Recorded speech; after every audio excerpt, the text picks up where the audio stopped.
नमस्कार आणि रामराम मंडळी. माझं नाव संतोष भोसले आणि मी बीकॉम थर्ड इयरचा विद्यार्थी आहे. माझ्या कॉलेजचे नाव दयानंद कॉलेज ऑफ कॉमर्स आहे. आज मी तुम्हाला एका पुस्तकाबद्दल बोलणार आहे. ते फक्त कागदावर लिहिलेलं शब्द नाहीत, ते एका सिंहपुत्राचं आयुष्य आहे, एका राजाचा स्वाभिमान आहे आणि स्वराज्यासाठी दिलेल्या बलिदानाची अमर गाथा आहे. त्या पुस्तकाचं नाव आहे छावा. तलवारी तुटल्या तरी इरादे तुटले नाहीत, देह जखमी झाला तरी स्वाभिमान वाकला नाही. इतिहास ज्यांना विसरू शकत नाही ते नाव म्हणजे छत्रपती संभाजी महाराज.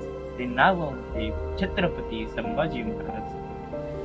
आज सोशल मीडियावर काही सेकंदाचा व्हिडिओ लाखो लोक पाहतात, पण शेकडो वर्षापूर्वी माझ्या राजाने लिहिलेला इतिहास आजही लाखो हृदयावर धडधडायला लावतो. आजही लाखो हृदयावर धडधडायला लावतो. छावा ही फक्त ऐतिहासिक कथा नाही, ही एका अशा राजाची कहाणी आहे ज्याने आयुष्यभर संघर्ष मिळवला, विश्वासघाती मिळवले, युद्ध मिळवलं, पण पराभव कधीच मान्य नव्हता. लेखकाने संभाजी महाराजाचं व्यक्तिमत्व इतक्या जिवंतपणे उभं केलं आहे की प्रत्येक पान वाचताना असं वाटतं की मी इतिहास वाचत नाही तर मी इतिहास जगतोय. हे प्रश्न तुम्ही स्वतःला नक्की विचारा.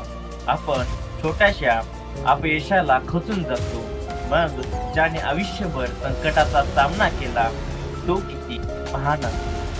हे पुस्तक वाचताना अनेक वेळा माझे डोळे पाणावले, कारण प्रत्येक पानावर एक गोष्ट जाणवत राहिली. स्वराज्य हे त्यांच्यासाठी राज्य नव्हते, ते त्यांचे कुटुंब होते, त्यांचा श्वास होता. मरण आलं तरी चालेल, पण स्वाभिमान विकणार नाही. सिंहाचा जन्म घेतला आहे म्हणून गुडघे टेकणार नाही. सिंहाचा जन्म घेतला आहे म्हणून गुडघे टेकणार नाही. ही अनेक पुस्तकं वाचली, पण छावा संपल्यानंतर काही मिनिटं मी शांत बसलो, कारण काही पुस्तकं फक्त वाचली जातात आणि काही पुस्तकं मनावर कोरली जातात. आज माझी तुमच्याकडे एकच विनंती आहे की जर आयुष्यात एक ऐतिहासिक पुस्तक वाचायचं असेल तर छावा नक्की वाचा. कदाचित हे पुस्तक तुमच्या डोळ्यात पाणी आणेल, तुमच्या मनावर अभिमान निर्माण करेल आणि इतिहासाकडे पाहण्याचा तुमचा दृष्टिकोन कायमचा बदलेल.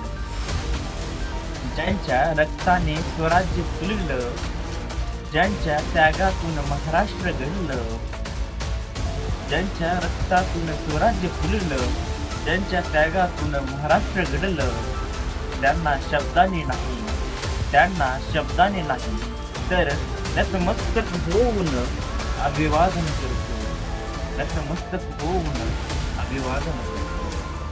जय शिवराय, जय शंकर. व्हिडिओ आवडला असेल तर लाईक करा, शेअर करा आणि सबस्क्राईब करून ठेवा, जेणेकरून तुम्हाला नवीन व्हिडिओ पाहता येईल. धन्यवाद आणि जय शिवराय, जय शंकर.